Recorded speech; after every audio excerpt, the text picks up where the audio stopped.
আজকের খবর, এবার সিটি ব্যাংকের সঙ্গে একীভূত হচ্ছে বেসিক ব্যাংক। এবার বেসরকারি খাতের ভালো ব্যাংকের তালিকায় থাকা সিটি ব্যাংকের সঙ্গে একীভূত হচ্ছে সমস্যাগ্রস্ত বেসিক ব্যাংক।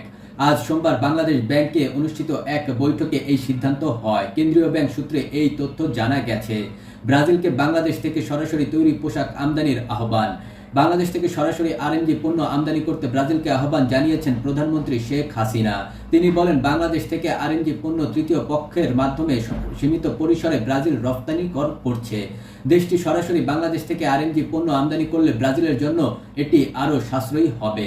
জাতীয় চাঁদ দেখা কমিটির সভা মঙ্গলবার। পবিত্র ঈদ উল ফিতর কবে হবে তা নির্ধারণ করতে জাতীয় চাঁদ দেখা কমিটির সভা আগামীকাল অনুষ্ঠিত হবে। সভায় সভাপতিত্ব করবেন ধর্ম বিষয়ক মন্ত্রণালয়ের মন্ত্রী মোহাম্মদ ফরিদুল হক খান।